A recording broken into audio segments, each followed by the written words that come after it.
Pues seguimos con el programa. Esta vez ya vamos a entrar en temas jurídicos con nuestro amigo y experto jurídico Pedro Manuel González.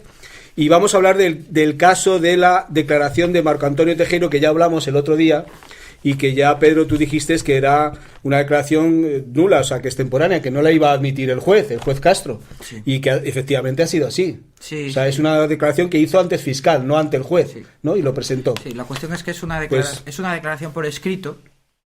Además, lo que llamaba en primer lugar la atención y ponía de manifiesto cómo el Ministerio Fiscal está haciendo de abogado de la infanta directamente, es que si alguien quiere declarar para beneficiarse de un arrepentimiento espontáneo o cualquier tipo de atenuante, pues lo haga y lo pida y lo haga delante del juez, no delante del fiscal. Eso es lo primero. Segundo lugar, lo ha hecho por escrito.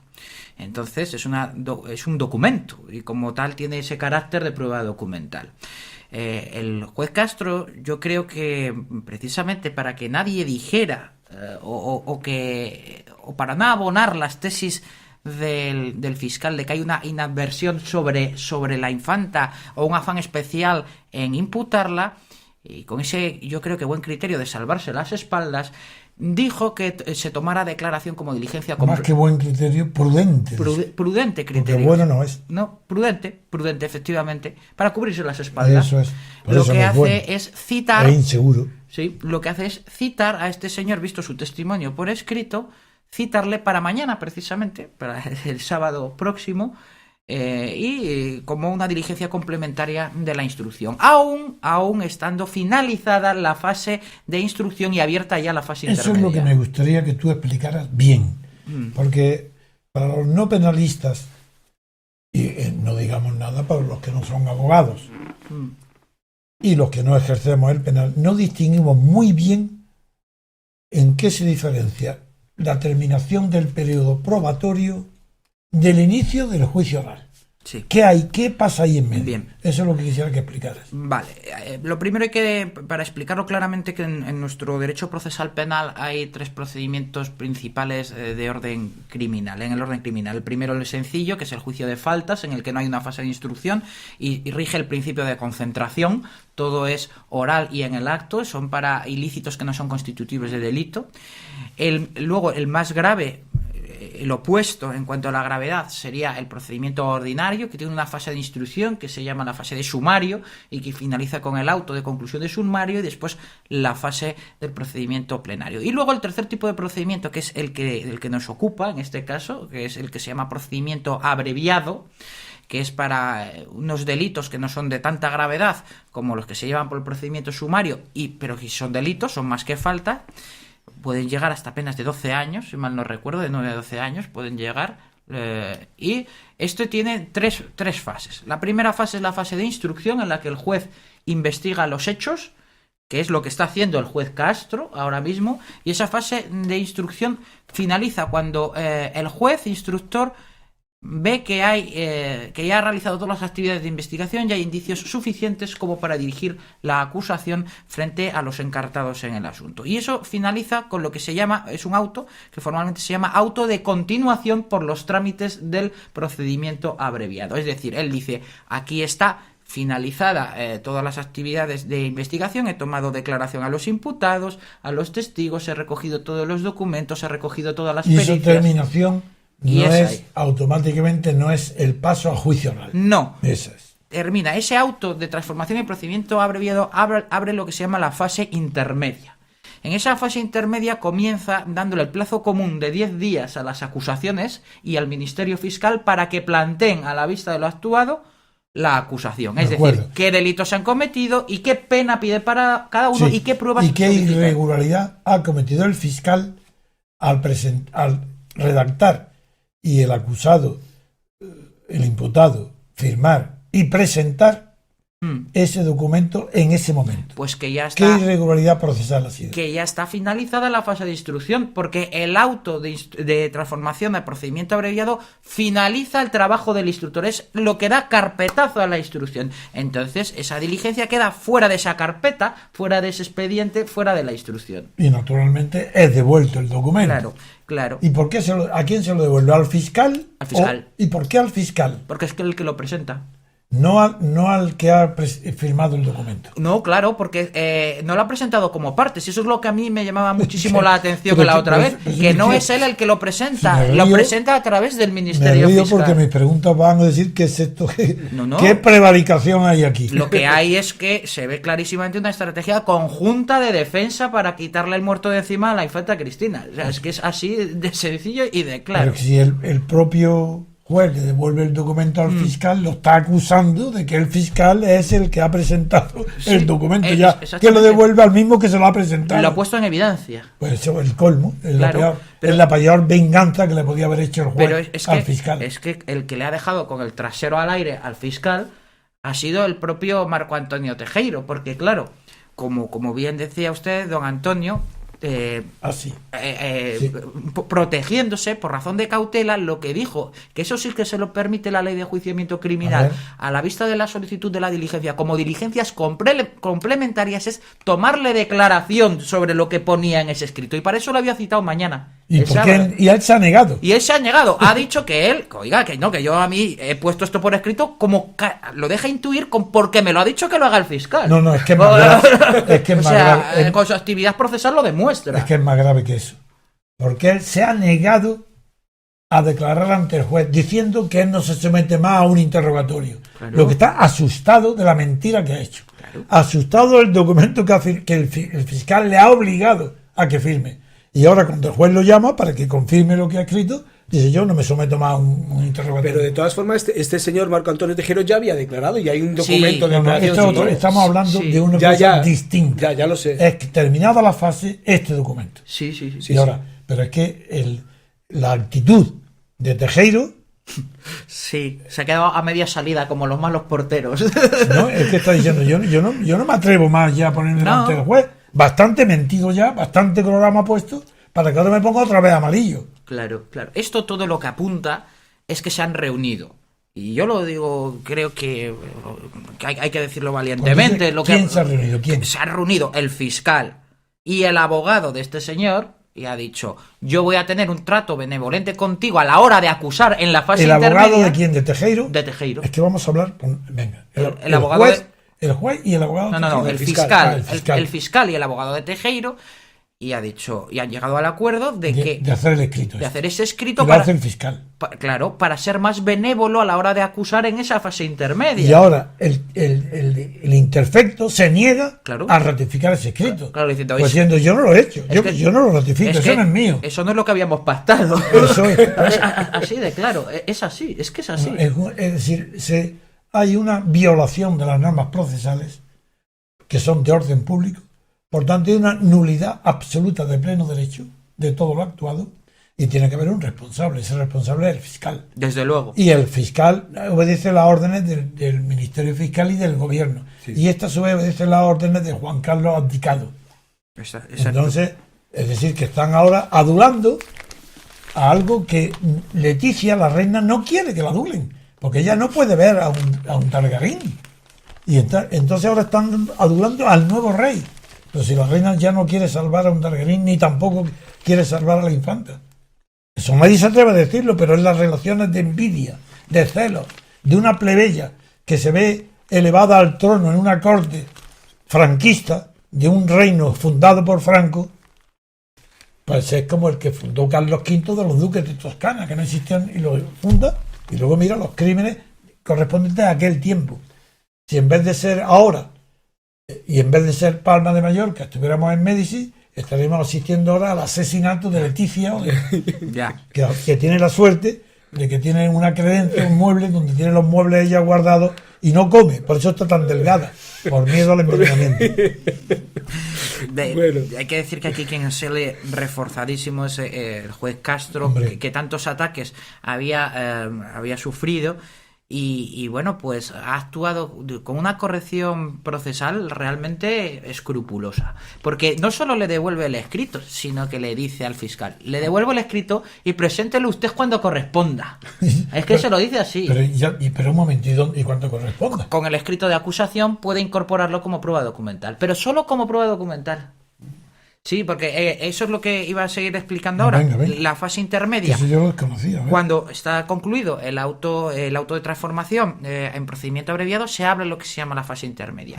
Y en esa fase intermedia se da el juez traslado a las acusaciones popular y particular y al Ministerio Fiscal para que presenten en el plazo de 10 días escrito de acusación, que es lo que le piden y los delitos que entiende que ha ha cometido. Y además, es muy importante, en ese escrito de acusación, se llama de calificación provisional, tiene que presentar y pedir las pruebas que han de practicarse en el juicio plenario. Es decir, los testigos, porque en el procedimiento penal, si no se ratifican los testimonios en el plenario, todo lo que se ha hecho en instrucción no vale. Debe repetirse todo. Absolutamente. Debe repetirse. Lo que no está en el plenario no existe en el procedimiento. Entonces debe pedir qué testigos tienen que ir al plenario, qué pericias se deben practicar en el plenario y qué documentos que consten, que no estén ya en los autos, deben aportarse. Ahí es donde debe aportar esa declaración, pero con tal valor únicamente, no como prueba testifical, porque no está sometido a contradicción, sino solo como prueba documental. El plenario te refieres a juicio oral. A juicio oral. Bien. Cuando ya el fiscal y las acusaciones presentan sus escritos de calificación provisional de acusación, se da traslado a las defensas para que correlativamente contesten en defensa pidiendo la absolución o alegando las circunstancias atenuantes y también pidiendo la prueba que a su derecho convenga. Cuando esto sucede, escrito de acusación, escrito de defensa, se finaliza la fase intermedia y entonces ya Es cuando se pasa se a la elevan los última. autos, eso es, y se pasa a la fase de enjuiciamiento, de juicio oral, de Muy enjuiciamiento bien. plenario. Ahora está muy claro, Yo creo creo yo, que sí. para los que no son abogados, creo que sí lo han entendido bien. Eso. O sea, que ¿para cuándo más o menos será el juicio oral? Eso no se sabe. Eso depende, Depende depende de cómo funcione la audiencia, que será el órgano encargado cuando reciba los autos, cuando reciba la instrucción. Ellos, en teoría, según riguroso orden de entrada, Yo lo que quería aquí en público, felicitarte porque te atreves siempre, siempre a decir tu opinión, que no es opinión, como es un criterio, puesto que está basado en razones jurídicas y legales, y siempre dice, aunque te enfrente con quien sea, y das un ejemplo de lo que es un abogado de verdad, un jurista, conoce el tema y sabía que era nulo lo que había hecho el fiscal, y antes de que ningún periódico, ningún periodista se atrevan están esperando a ver lo que opinan los juristas, pues ya tú el primer día y en el acto aquí improvisaste la contestación radical de la nulidad, referente a la nulidad absoluta del escrito presentado por el fiscal, que el juez lo ha utilizado las mismas palabras que tú, el mismo concepto de la extemporaneidad, que además también se han señalado que además no están hechos delante del juez el documento. No. Ni siquiera creo que es un documento público, no es ni un acta de manifestaciones. Claro. O sea, es un escrito. Como lo ha hecho delante del juez. Yo creo que lo ha hecho delante Bien, del con fiscal. eso podemos dar por terminado este asunto y pasar a otro. Sí, tienes más temas, ¿no, Pedro? Sí, bueno, yo había traído, aparte de esta noticia que creo que era la más importante, algunas cuestiones que han sucedido dentro del ámbito de la justicia que creo que merecen la consideración de don Antonio. A ver. La primera de ellas que traigo es que el Tribunal Supremo ha admitido a trámite una demanda contra la elección de su presidente, contra la elección ¿Pero del... cómo? ¿En el contencioso administrativo? Sí, la ha presentado la Asociación de Jueces Francisco de Vitoria. ¿Ha presentado una demanda? Sí, para nulidad del nombramiento de Carlos Lesmes como presidente del Supremo. ¿Pero por inhabilitación de la persona o por irregularidad en el procedimiento? Por irregularidad en el procedimiento de su elección. Bien, bueno. Sí, dice concretamente que Francisco de Vitoria, esta asociación, presentó una demanda el pasado mes de enero, que ahora ha sido admitida, en el que dice y califica en su propio escrito de demanda entender que se ha producido un cambalache en la negociación política respecto a la elección del presidente del Tribunal Que ha Supremo. sido a cambio de otra cosa, a cambio de algo. Acreditan una injerencia de los partidos y del propio gobierno en la elección con graves consecuencias. Esto es lo que dice. Concretamente... ¿Dice la gravedad de las consecuencias o no? Lo que dice... concretamente que lleva el portavoz de Francisco de Vitoria, de esta asociación, que decidieron llevar a los tribunales las últimas designaciones también del Consejo General del Poder Judicial y del presidente del Supremo, porque dice que Alberto Ruiz Gallardón ha actuado con evidente el quebrantamiento de la ley y que su recurso obedecía a la esperanza de conseguir un pronunciamiento judicial sobre la ilegitimidad de tales nombramientos y, en el mejor de los casos, sobre la inconstitucionalidad del propio procedimiento diseñado por la Ley Orgánica del Poder Judicial. ¿Quiere explicarlo? Esto no hay quien lo entienda, que no sea abogado, es imposible de entender. Sí. En palabras sencillas, corrientes, no de abogado, que ha habido un sino de una persona inteligente. Pues además ellos lo han explicado así, esta asociación lo ha explicado también llanamente, ha dicho que les ha producido estupor el cambalache de la negociación política entre el PSOE y el PP en la última renovación del Consejo. Ese es el tema.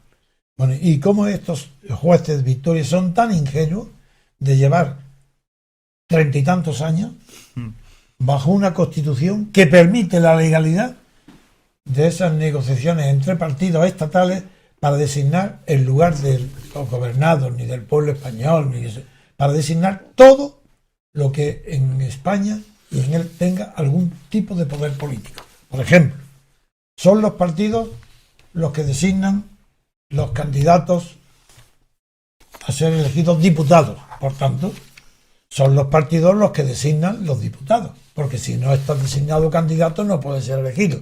Los partidos, el acuerdo entre los partidos, cada uno designa el poder legislativo suyo. Segundo, el poder legislativo designado por los partidos sale a un refrendo. Refrendo, la palabra, digo, no referéndum, refrendo, una ratificación, que son las elecciones legislativas. El que vota, la persona poco inteligente o corrupta que vota a los nombres que un partido le propone a los candidatos. Está ratificando lo que un partido dice, con la condición que sabe el elegido de que reunidos todos en el Parlamento, el candidato diputado elegido ya porque ha salido en la lista vencedora o en la coalición de listas vencedoras, ese se obliga a que la primera medida que toma al entrar en el Parlamento y tomar posesión de su cargo es elegir de presidente del gobierno al mismo que lo ha nombrado candidato a las elecciones.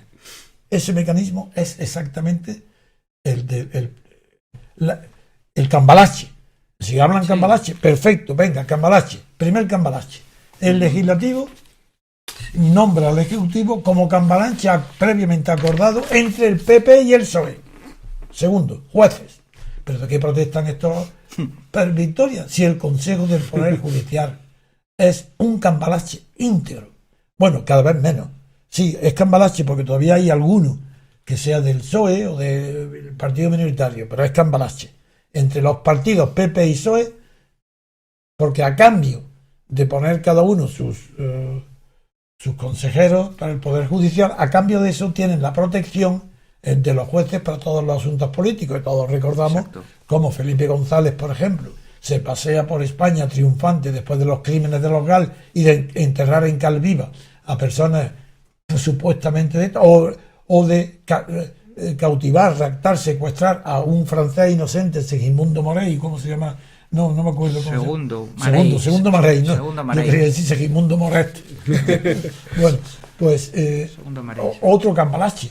Entonces, ¿cómo es posible que si está desde que abren los ojos hasta que los cierran, si es que alguna vez los tienen abiertos, que eso no lo sé, pero si solamente ven cambalaches, desde que han nacido, desde que han entrado en la universidad, desde que han estudiado Derecho, desde que son jueces, no hay más que cambalaches entre esos los partidos mayoritarios para nombrar el legislativo, el ejecutivo y el poder judicial. ¿De qué vienen a extrañarse ahora? Está muy bien lo que hacen, pero ¿por qué no hacen eso hace 30 años o 40? ¿No hubiera cambiado algo en la historia de España? No. Los jueces son exactamente unos dóciles funcionarios al servicio del Ministerio de Justicia y a las órdenes, por tanto, también del Fiscal General del Estado. Son funcionarios que no tienen independencia ninguna. Que no tengan poder, eso ya lo advirtió Montesquieu. El poder judicial, decía él, es un poder casi nulo. Pero eso es una cosa. Y otra cosa es la independencia del poder judicial. Los jueces no tienen que tener poder, si lo que tienen que tener es independencia. ¿Y qué independencia tienen los jueces?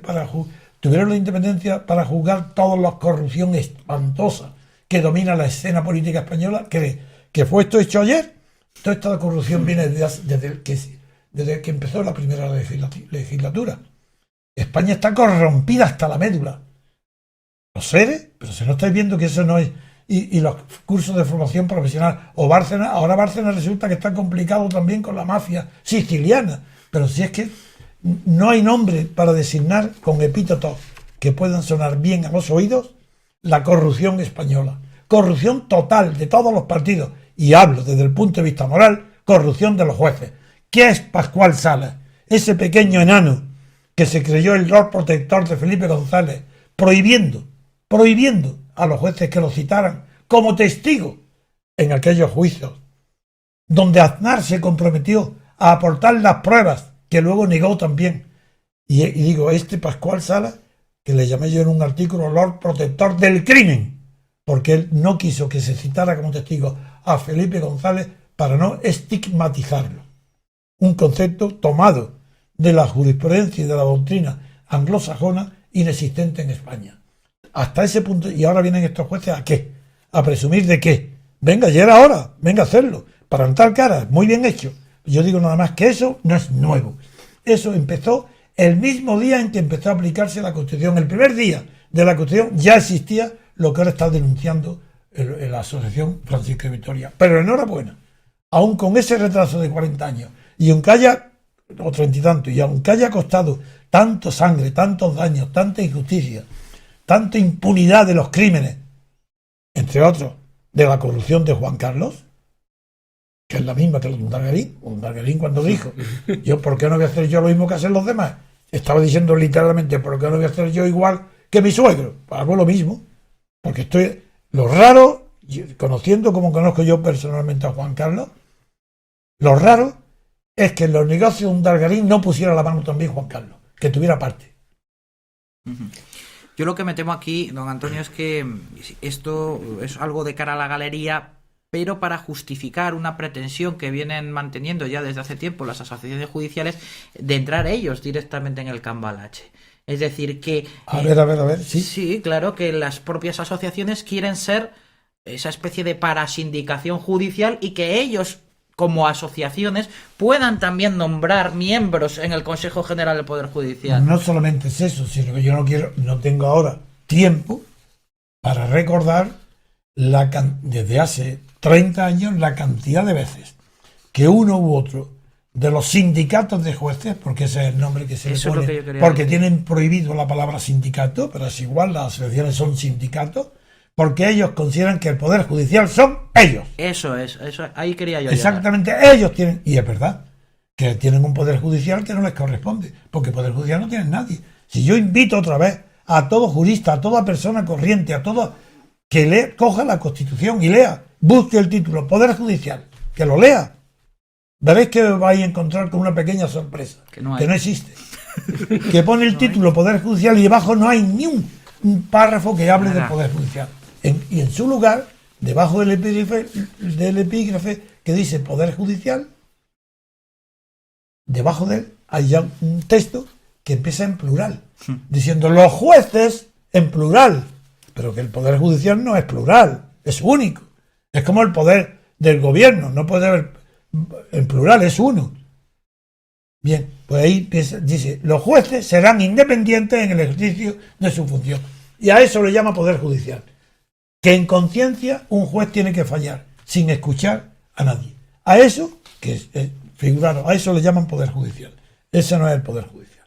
Es más, es que, vamos a ver, lo contrario sería la prevaricación, ¿no? O sea, si es que como los jueces serán independientes, pero como, o sea, eso será por supuesto, ¿no? Es que los jueces no serán prevaricadores. Vale, pues bien. Pues bueno, sí, tendría el mismo valor que la Constitución de las Cortes de Cádiz cuando dijo los españoles serán buenos y benéficos. Benéficos y sí, bueno y sí, bueno, no, la palabra no, serán y honestos. No. No me acuerdo la palabra exacta. Benéfico sí decía. Sí, y benéfico, sí.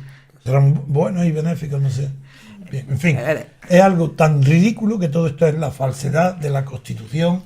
No hay poder judicial en España, no hay separación ninguna de poderes. Esto es una oligarquía frenética de partidos estatales, financiados por los contribuyentes, quien paga todo esto es el contribuyente. Hay motivos más que de sobra para buscar hoy en España, antes de que termine un tira por completo, un movimiento de abstención fiscal, de que nadie pague nada. Ya ha llegado ese momento. Bueno, pues tienes más noticias, ¿no, Sí, Pedro? bueno, pues siguiendo del Supremo al Constitucional, que es la otra pata de banco de la justicia. A mí ha habido don Antonio, una noticia que yo no he podido evitar sonreírme, pero la verdad es que es un poco triste, y es la siguiente. El Tribunal Constitucional tarda 4 años en reconocer dilaciones indebidas en un proceso judicial. Es decir, el Tribunal Constitucional ha tardado 4 años en pronunciarse sobre el recurso de amparo presentado por un ciudadano extranjero que denunciaba dilaciones indebidas en un proceso judicial en la instancia para regularizar su situación. Eso es maravilloso, que es un chiste. No, es que es verdad, es lo malo. Es un chiste. ¿Cuánto tiempo, qué dilación es la denunciada? A lo mejor menos de 4 años. Claro que sí. Vamos a ver, aquí el juzgado de lo contencioso administrativo número 6 de Madrid admitió en noviembre a trámite la demanda, pero acordó señalar vista para el 5 de junio de 2012, 3 años después, es decir, 3 años. Luego ha tardado más el Constitucional En declarar la dilación. que la dilación denunciada. Exactamente. Entonces, a mí esto era Hombre, es un chiste maravilloso. me parecía una noticia que le... Estupenda. Bueno, estupenda para nosotros reírnos. Sí. Pero terrible para el perjudicado por la noticia, los perjudicados. Hombre, y sí. para el interés general del orden procesal. Han tardado casi tanto en decidir como decidieron sobre la constitucionalidad del Estatuto de Cataluña. Es algo bastante curioso También. en este caso. Venga. Y luego la última ¿Qué que más? le he traído es porque en la reforma de la Ley Orgánica del Poder Judicial, que está despertando pues tantos recelos en todas las profesiones de la justicia, no solo en abogados y procuradores, sino también en jueces y secretarios judiciales, pues hay un cambio de denominación. Ya sabe don Antonio que los secretarios judiciales van a dejar de llamarse secretarios judiciales. No me extraña porque Bueno, ahora eran secretarias también, las secretarias y los secretarios judiciales. hay secretaria ya. No, pero ahora ya ni secretario ni secretaria. El término desaparece de la Ley Y Orgánica se del Poder. llamará un nombre mucho más excelso, ¿no? Letrados judiciales. Al letrado. Sí, está mejor que secretario, claro. Sí, pues me ha llamado también la atención porque... Y ya pues, dejará de ser secreto lo que hagan. Si no son secretarios. Sí, la fe pública judicial. Ahora además, ya la última reforma de la Ley Orgánica lo que hizo fue atribuirles funciones jurisdiccionales. Entonces que ya no hay en el vocabulario español, ya no hay más epítetos o adjetivos para calificar hacia arriba las profesiones. No. Porque ya, claro, ahora los ayudantes sanitarios, ahora como son, no sé, doctores en no sé qué, no sé, eso y, ya y los peritos son ingenieros y los otros son... Y en esta reforma también, viendo la noticia, otra cuestión importante es que los registros civiles van a pasar ya... bueno, sí, ya- eso ya les interesa a la opinión pública. Sí, los registros civiles ya no van a estar a su frente un juez encargado del registro civil, Sino que pasa... a los registros mercantiles. Eso. Son los registradores de los registros mercantiles. Esto se ha llamado privatización. Yo lo he leído en algún sitio, privatización de los Bueno, registros civiles. ¿Y qué diferencia hay entre el registro mercantil, el registro de la propiedad y el registro civil? ¿Para qué? Hombre, figuraros si No, conozco hombre. yo la diferencia, que mi padre fue registrador de la propiedad, que yo soy notario, que por tanto conozco a la perfección Claro. todo esto. Pero ¿qué fundamento tiene que se incorpore el registro civil, que es un mecanismo de identificación de las personas Y las nacionalidades. y de los datos Sí. reguladores de una persona? Aquellos datos que incluso Santo Tomás de Aquino llegó a considerar esos datos, no con los nombres que hoy tienen, como los rasgos definitorios de la personalidad. Así, para Santo Tomás de Aquino, la personalidad de una persona eran sus rasgos descriptivos, como hoy en los documentos nacionales de identidad. Bien, ¿qué tiene que ver eso con la función de un registrador? Pues yo no le veo mucho. Hay un registro, muy bien, de acuerdo. Pero ¿qué función jurídica hace una oposición tan dura? Yo no sé si seguirá siendo. Sí, supongo que lo sí. es, lo es. Bueno, Lo es. ¿por qué se exige una oposición tan dura para estar al frente de un registro que inscribe los nacimientos y las defunciones? Pero ¿por qué se exige saber la ley hipotecaria alemana y la australiana? Es verdad, es verdad. ¿Por qué se exige para eso? Sí, Sí, de hecho, los registros civiles de ordinario en los pueblos pequeños, que no son capitales de provincia, venía la función, se desarrollaba conjuntamente con la del juzgado de paz. Quiero decir, no, es que, vamos a ver, hay algo, cuando digo vamos a ver es una expresión muy vulgar. Hay que empezar a examinar las cosas desde el origen. La función del registrador está justificada porque tiene una labor de calificación de lo que registra. No puede registrar nada sin antes calificarlo. Y esa calificación es jurídica. Por eso se necesita una especialidad, un estudio especial para poder estar capacitado para calificar, decir, este documento que me presentan es tal cosa, tiene los requisitos legales, puedo rechazarlo, no inscribirlo, pero tiene que tener una formación jurídica muy fuerte, porque tiene que juzgar los documentos notariales, por ejemplo. Un notario hace un documento lo que quiera, pero si el registro lo lleva a registrar en el registro de la propiedad o el registro mercantil, el registrador tiene la calificación jurídica suficiente para rechazar esa escritura notarial y decirle al notario, yo no le escribo a usted su... Bien, ¿qué tiene que ver eso con los registros civiles? ¿Me lo queréis explicar alguno? Si para escribir un nacimiento, ¿qué calificación hay que ser? ¿Experto en qué? ¿En nacimientos? No. ¿Experto en fetos? Para decir, esto no es un feto, esto es que ha nacido, esto está viviendo. ¿Qué especialidad se requiere para escribir un nacimiento? Y bueno, y no digamos para escribir una defunción, un muerto. ¿Qué hay que hacer? ¿Forense? Pero ¿cómo puede ser registrador el que escribe un nacimiento o un fallecimiento? Hay un secretario judicial, a lo mejor sí que sería una función secretario, dar fe pública de pero ¿por qué judicial? ¿Administrativo? El ayuntamiento. Pero si eso es una ventanilla, por Dios.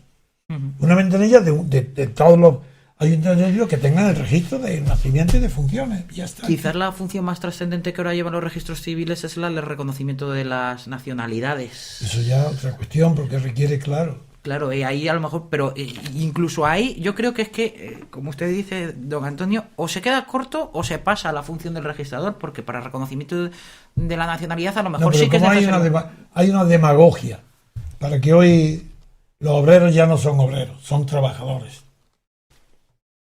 Y los ayudantes sanitarios, los sanitarios ya no son enfermeros. Y los empresarios son emprendedores.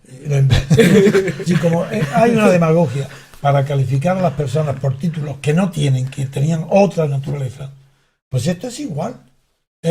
Primero, ¿qué le dan? ¿Qué es lo que le dan a los registradores? Más dinero. Sí, eso sí. Porque van a cobrar, ¿no? Eso es. Segundo, antes era gratuito. Sí. La inscripción. Entonces, ¿por qué se olvida lo principal? Desde luego. Y es que el contribuyente va a tener que pagarle a los registradores una cantidad X pequeña, da igual, tiene que pagar por los nacimientos y fallecimientos que inscriba. Y en cambio antes no tenía que pagar nada. ¿Y esto qué? ¿Dónde están los ciudadanos que protestan? En ninguna parte. Los ciudadanos españoles son los más cobardes del mundo porque no son ciudadanos, son súbditos. Antes de este tiempo, de estos 40 años de sumisión y de obediencia, primero a un dictador y luego a una oligarquía de partidos, antes se pensaba que los pueblos más obedientes del mundo eran el alemán y el japonés. El japonés porque imitaba a los alemanes. Así que y se pensaba que, claro, el 99% del pueblo alemán siguió a Hitler. El 90. Bien, luego, en la guerra civil española tuvo héroes, de verdad, en los dos bandos. Luego no fue un pueblo cobarde. Pero desde que ganó Franco y los españoles recibieron la consigna de sus padres y de sus abuelos: tú no te destaques por nada, hijo mío. Sí. Tú no te presentes voluntario a nada. No te signifiques. No te signifiques, cuidado. Nada, disimula, pasa desapercibido. Desde entonces el pánico y el miedo dominan a la sociedad española. Hasta tal punto que son incapaces de levantar su voz para protestar. Y hay teorías sociológicas muy profundas, uno de ellos, de Zygmunt, el economista, en la que dice que levantar la voz es la primero. Por ejemplo, en un partido político, si aceptas todos tonterías, todas las cosas que dicen, y eso casi atrasados mentales que son sus dirigentes, como ahora los que pretenden dirigir el Partido Socialista, los Madina y compañía, esas personas anodinas, pues si no levantan la voz y tienes algún resto de conciencia, tienes que abandonar el partido, porque levantar la voz y protestar es la condición previa para que si no te hacen caso, irte. Pero es que como español, yo hace mucho tiempo que me he ido. Yo levantar la voz, no sigo levantándola. Me he ido a mi casa desde aquí, para desde la radio, desde los escritos, desde mis amigos, con vosotros, acompañados a vosotros, estar levantando la voz continuamente. Porque España está perdida de pánico, de miedo, de cobardía, que no es capaz de combatir ni la corrupción, ni las monarquías, y los partidos se apoderan de las ideas. Podemos triunfa porque es pura demagogia, una pura demagogia, eso es lo que vale. Demagogia.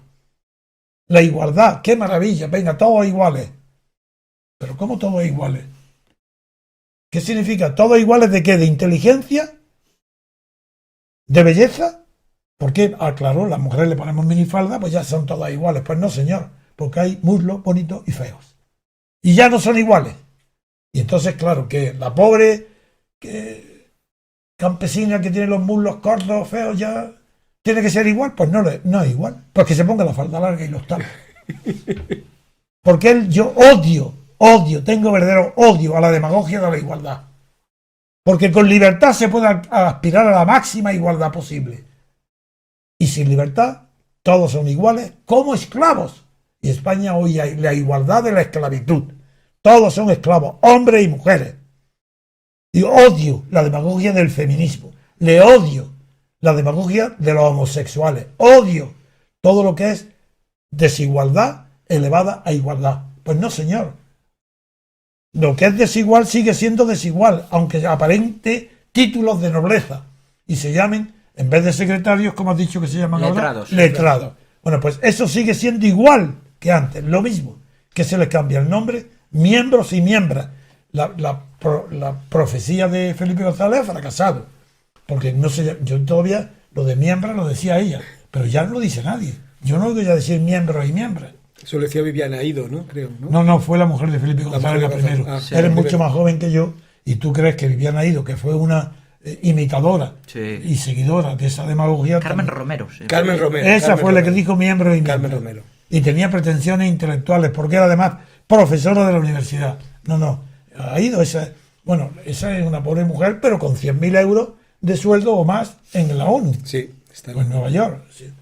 En fin, la cuestión del secretario sigue siendo secretario y los registros mercantiles seguirán siendo registradores mercantiles, aunque tengan un funcionario que ganará un sueldo de 800 euros mensuales para inscribir los nacimientos y las defunciones. Muy bien, pues aquí acabamos el programa, llevamos una hora más o menos. Muchas gracias, Pedro. Gracias, don Antonio. Gracias a nuestros visitantes, Joana, José Ramón y Gabriel. Gracias a nuestros técnicos, a Manu Ramos, a Álvaro Méndez, a Pedro Gómez, que está aquí a mi lado, a Alejandro González. Y bueno, gracias a ustedes, oyentes. Y les recuerdo nuestra web, www.diariorc.com, nuestro podcast en ivox.com y nuestro canal en YouTube, Libertad Constituyente TV. Gracias y hasta el próximo programa.